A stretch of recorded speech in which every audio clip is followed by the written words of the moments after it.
The Legend of Ruby Sunday. Is Ruby Sunday legendary? No. No? What didn't you like about it? It's just nothing. I feel like Russell is existing in this alternate dimension where this is episode 13 and we've had this big long run up and all these questions that I'm asking. So to have the Doctor in his Grease outfit, Doctor in jeans, fucking hell, rocking up and asking like, hey, unit fam. I was like, okay. And then going, oh, this woman keeps cropping up in my life. And then showing two adventures that we've never seen before. Yeah, right. The cool robot one and the cool blue skin pointy haired lady that everyone thought might be this episode. Yeah, what was that? I was so confused. Also, Ruby has the line, look at me now, Mum, I've explored the universe. So I'm sitting here thinking, have I missed 5 episodes? Because it just feels so wild to me, the way they talk. Because it's in previous finales, particularly ones by Russell, it felt like you were leading into a lot sooner. Like the season 3 finale is like, we're at the end of the world, he becomes the master, we then lead into the 2 finales. So there's like this lead in. Yep. In this, we're racing in, they open the doors to the Doctor, the crash land, because the Doctor can't just simply beam him like he normally does. It was very much we've got budget. The 50th anniversary, how they dangled the TARDIS over London just because they could. Just because, and yet there was a lot of budgety just because they could in this. I felt the last episode was Bridgerton, just having a chill time in Bridgerton, and now we're acting like we've just had at least 2 episodes where we've been going, who's this woman? Yeah. And they haven't really pondered it. They've just occasionally went... So, okay. They're relying a lot on the YouTube and TikTok marketing where they're like, look at all the times the TARDIS groaned. Look at all the times this woman popped up. Yeah, remember? I barely remember any of those groans. Remember? I had a lot of that with this episode. Fucking hell, that was one big remember how good the master reveal was. Like, you are not alone, Sutekh. Yeah, there was one time in a Torchwood promo that they show Doctor Who and then goes brrr and says Torchwood when they revealed the Torchwood show, because Torchwood was the code name for Doctor Who back in 2005. Halfway through, I felt, wow, this is kind of a slow episode. But the more we got towards the finale, I felt like it was actually building quite well. And I thought to myself, this one's actually quite well directed.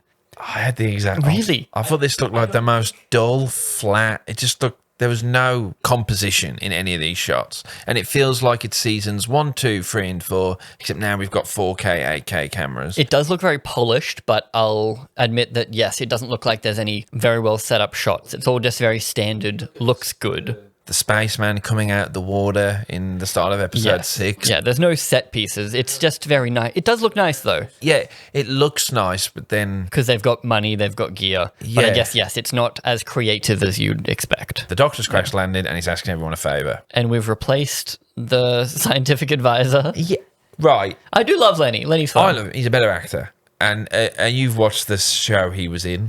No, I've only seen him in Taskmaster. Oh, was he on Taskmaster? He's in The New Year's Treat. He's a very good actor. So the previous unit director from the David Tennant, like she was that role. Scientific advisor. Was she not available? Oh, maybe she's traveling with 10. But maybe this will be a new thing. Whenever we go back to unit, we've just got another new scientific advisor. Are they dying?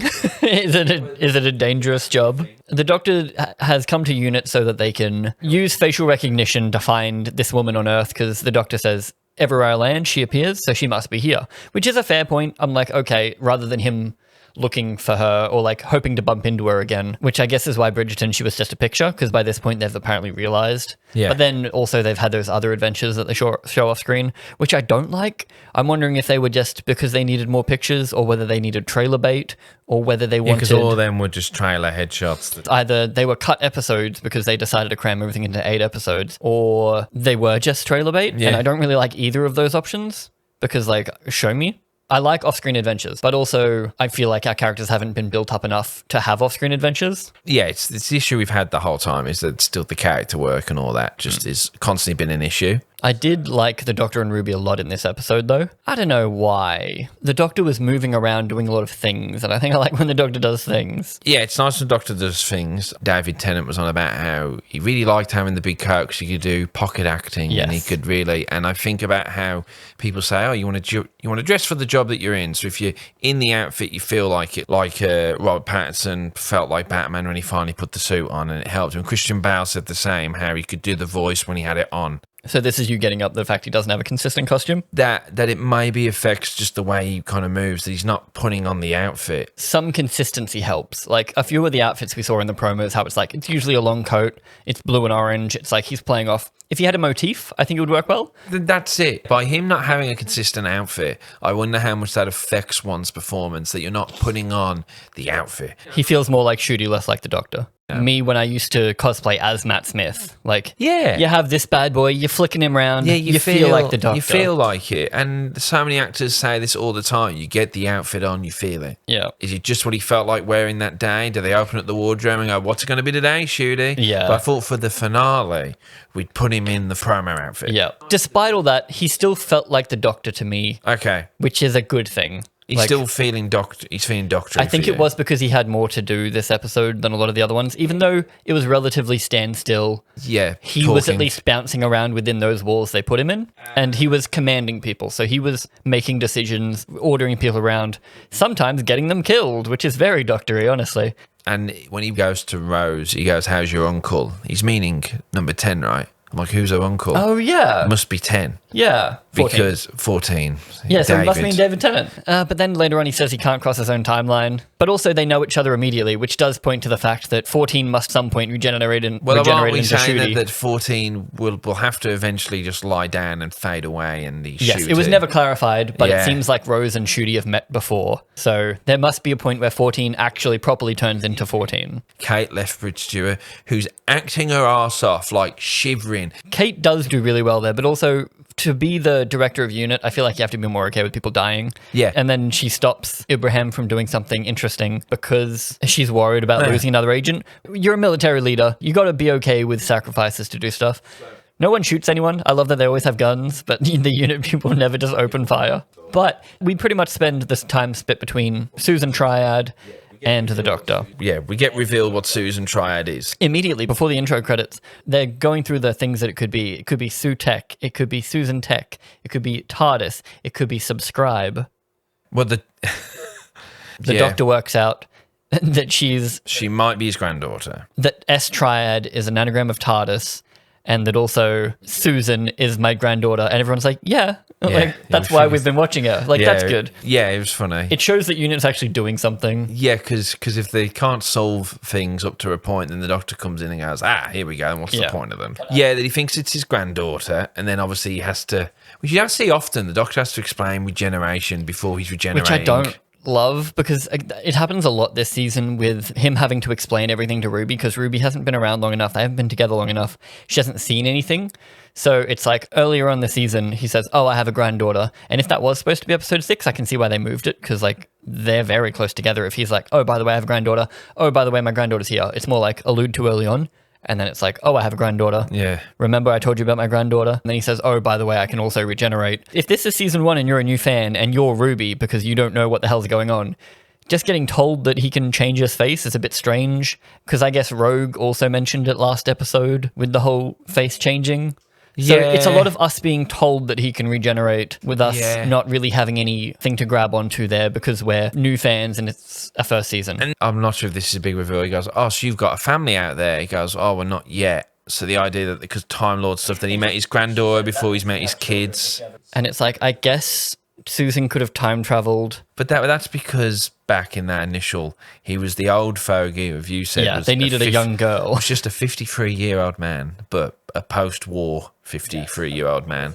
Honestly, they cut William Hartnell out of most of those episodes. Really? Even in season 1 and 2. He was already struggling back then, right? Like, what did he have? Like dementia, a really early dementia? I think it's Alzheimer's eventually. Yeah. But even in season 1 and 2, he flubs half his lines and he can't do much physically, so they just make him go do something else while Ian does everything. But in that, he's the old fogey with his granddaughter. Yeah, and that's why he had a granddaughter. And you can run with that. It's the old man. Obviously, he has a granddaughter. They reveal that Mel, his old companion, she's working inside, and then, turns out Susan Triad is really nice and really awesome. I do enjoy that line of like, turns out Susan's just a really nice person. Yeah, and then they have a little joke. They make a reference of evil genius with tech. We always go after evil geniuses with tech. Well, except the obvious one. Then you cut to him going, we'll get him. Oh, that's how you took that. Okay, I took that as the boss. The boss. I don't know whether Sutekh is the boss. Spoilers. Well, he's the one who waits. Didn't we just get all that? But Rogue at some point says, everything's so much harder now that I have a new boss. Okay. And then the Meep also says, the new boss. So that's what I was wondering, whether someone is the boss and Sutekh is different. I saw them as just being You like... think Sutekh and the boss are the same? No, I don't know about the boss. I'm just saying that line about we'll get that billionaire. You just thought it was. Okay, it probably is. Elon Musk or Jeff Bezos. It's up to the audience to pick which one you want. And that's part of the problem. There's so many billionaires. Yeah, okay. I'm probably just too conspiracy brained at the moment. But yeah, no, I took that as a conspiracy, as in like the boss is that billionaire, so we're going to go after them later. Not, yeah, you're probably right. That's more Russell coded. Like, yeah, just having a bit cheeky fun with it. The doctor says, we have another mystery woman we have to deal with, Ruby's mum. And then they're like, okay, we need to figure out Ruby's mum. How can we do it? We can't go back in time. And then Harriet says, it's 2004. There's CCTV footage. And Harriet, I think, got put into the credits 3 or 4 weeks ago. So everyone immediately saw Harriet and thought, oh, Harriet's the only character without a last name. She's probably Harriet Harbinger, because we already had the Devil's Cord with Harry Arbinger. So now it's Harriet Arbinger. It was very telegraphed, which I guess isn't a bad thing, but it's just funny that the entire community figured out literally all the Russell twists several weeks ago. Harriet says that they have CCTV because it's 2004, which was a funny line to me because we all think about 2004 being a very, very long time ago. Oh, God. And she's like, no, cameras existed. And it's like, oh, yeah, obviously. They use the time window that the Doctor banned them from having in the 1970s. And then they use the LED volume stage, which is the time window, which I thought was a fun use of it, really. Yeah. I thought, this will just be a volume. Yeah, we need a big sound projection stage. Let's use one that we actually have. And that way, if it looks a little shitty, it's part of it, which I thought was fun. I did have a little chuckle where, you've got to go back to your mum's house and find this video. And then she goes under the bed and finds a freshly labelled Ruby 2004. I'm like, would that not be battered and beaten? Especially after they say they watch it every year. Yeah. I got big Madam Web flashbacks when she pulls out the drawer of her childhood orphan things from under the bed. Just the I'm an orphan, so I keep all of my orphan things under the bed is very Madam Web, and it's hilarious to me. So the mums decide, I'm going to come with you, get Mrs. Flood. And I'm thinking, we're bringing Mrs. Flood, but no, bringing in Mrs. Flood to just look after Mum. And I guess Mrs. Flood and Ruby and Rose weren't there on the same day because the eye lines, I know I'm probably exaggerating. It's like she's looking here and then Ruby's actually over here. My point being is that was shot like shit. She goes, I want a cup of tea. And first I had flashbacks to Ben Stiller and Happy Gilmore. Could you do me a favor? You see that lady? She's very important to me, okay? Could I trouble you for a glass of warm milk? You could trouble me for a warm glass of shut the hell up. So remind me of that. Then she breaks the fourth wall and it's like, hey, remember me from the Christmas special? I'm back again. And people reckon that could be the Rani or Susan then. The time window scene goes on for probably the good middle chunk of the episode. This is what I want us to understand.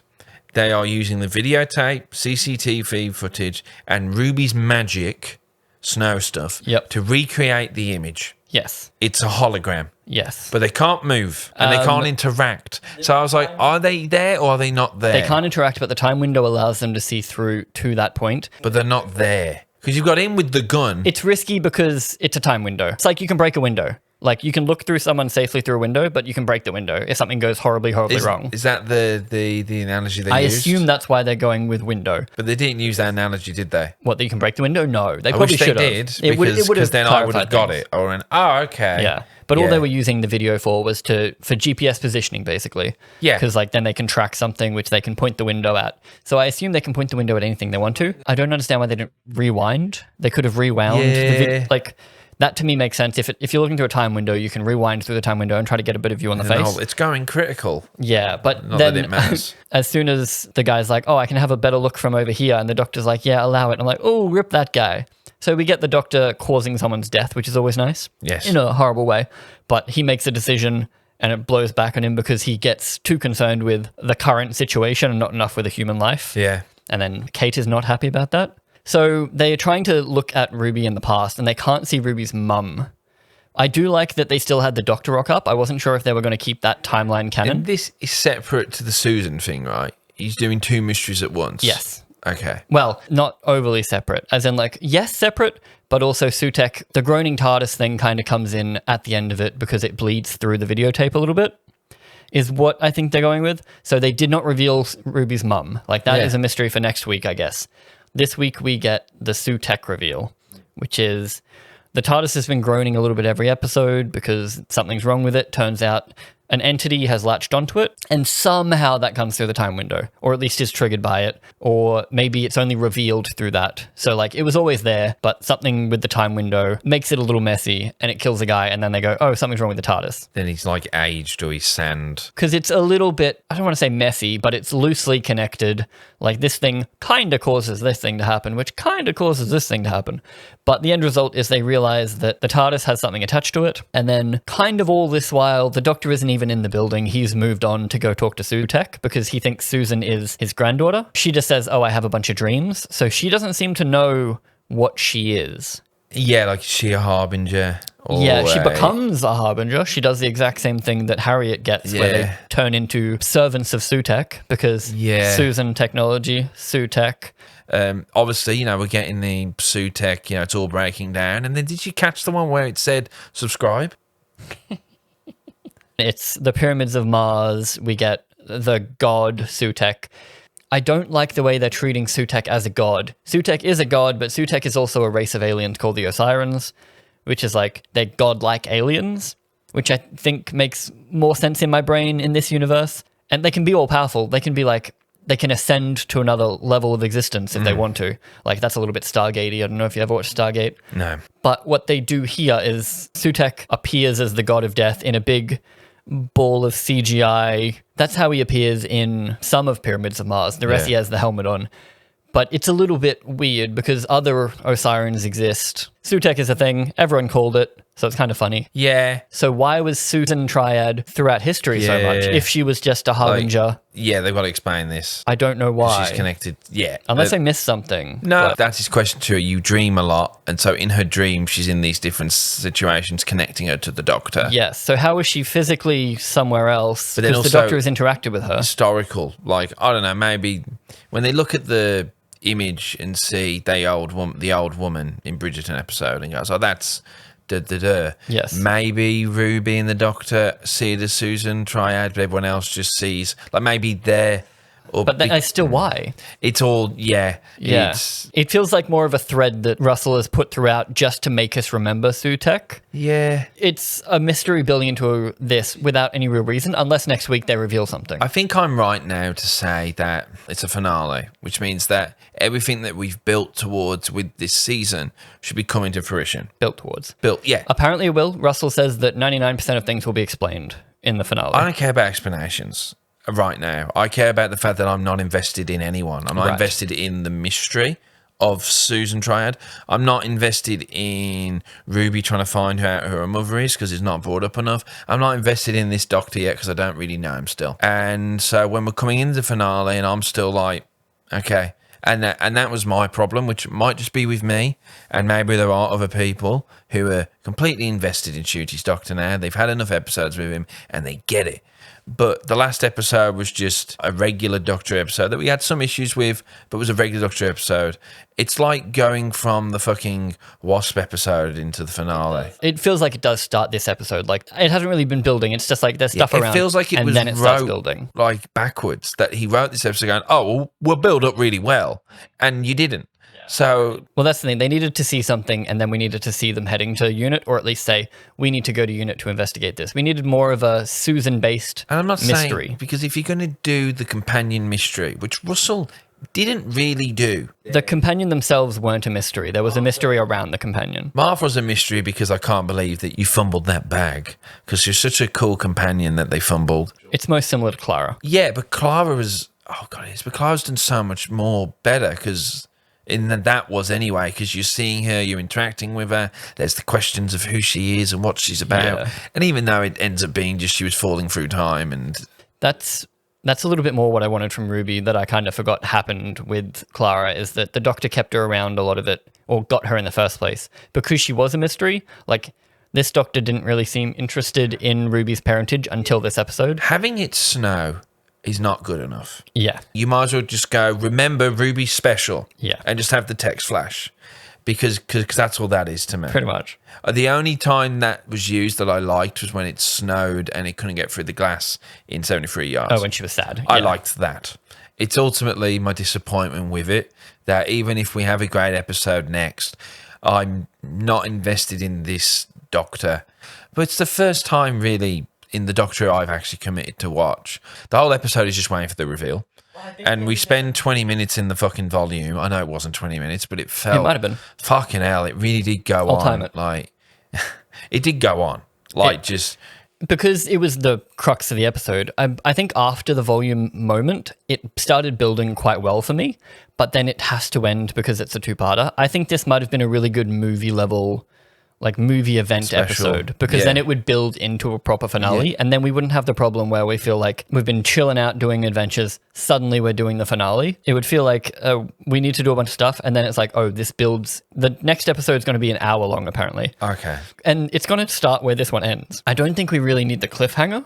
I think it would have been better off with, this is the movie level finale, everyone come and watch. Like, look how good Doctor Who is now. Like, we have a budget. It's not the 60th, but Doctor Who's back. And then everyone sits around on a Saturday morning watching an hour and a half to 2 hour long Doctor Who episode where it just builds and you're grabbed the whole time. I think that would have worked really well. What did you think of the trailer sound when the volume broke down? Made me laugh my arse off.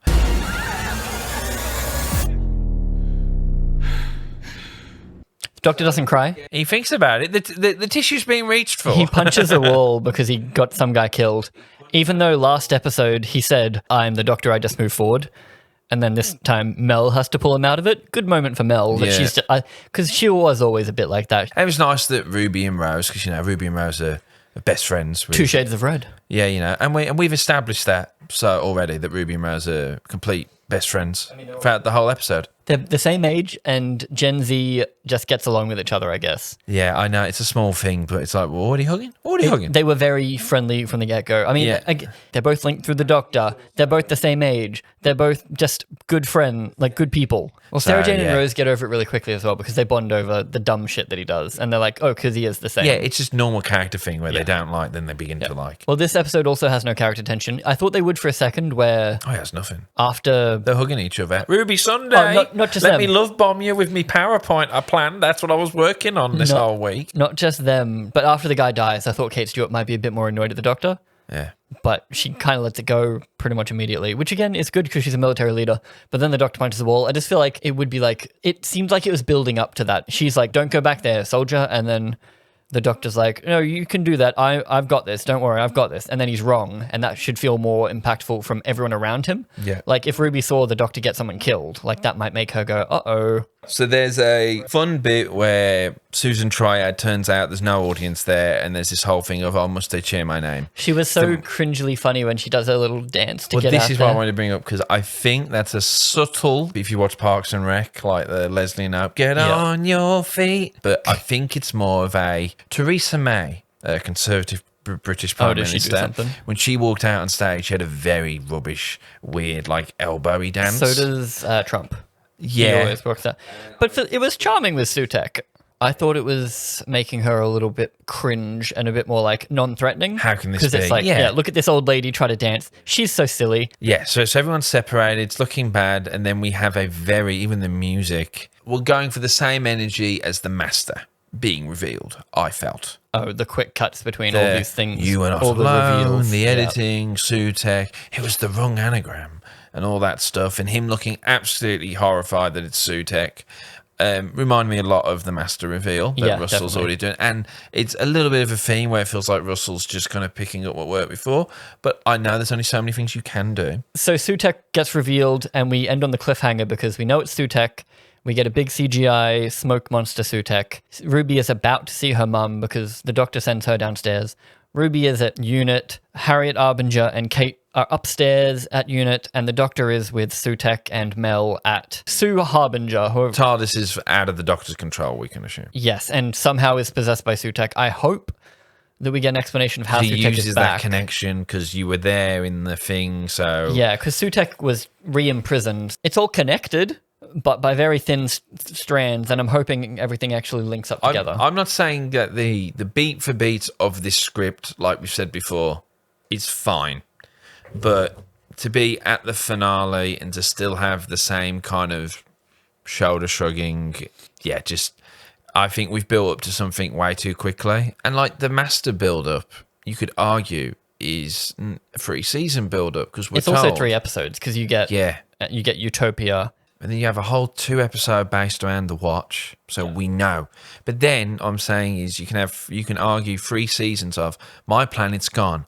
I'm the only one left. And someone like me at the time, the young crowd, I didn't know the Master was. So for me watching that, I was like, oh shit, it's another Time Lord. You also get an explanation of who the Master is. And so the build-up of 3 seasons of I'm the last one, which I thought was always the Doctor's thing. He's only ever been the last one. Yeah. So then to be told there's actually one more and he's like the worst one ever, I was like, like 12-year-old, 14-year-old me's mind was blown. You that had never seen Pyramids of Mars or any classic Who. Didn't have a clue about any of that but stuff. That's the thing, you've seen New Who. You still don't know who Sutekh I only is. know him through retrospective videos and stuff. Which means anyone that treats this as Series 1, I feel like the Master build-up, it's also easy to grasp because he's a Time Lord. He's the Doctor's Moriarty. This we just know he's a god because there are other gods, but the Doctor has beaten those other gods. But this other god is bigger than the other gods, I promise, because he's a big smoke monster. He's the god of death. It's disappointing that Russell has went back to the same technique he did,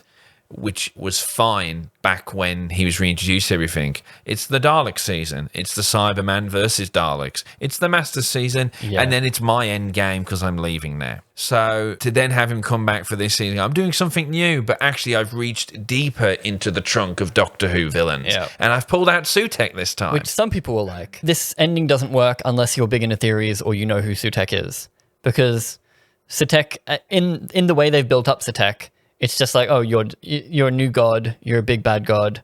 I promise he's the big bad. It's been messy. It's been rushed. I don't want to say messy. I want to say rushed. very loosely connected. Yeah, because if you're someone who hasn't been on the online forums and hasn't done anything, has just been watching this weekly going, oh yeah, what is it with that woman? Then turns out the reason why that woman is cropping up everywhere is because she's a harbinger for an even bigger bad.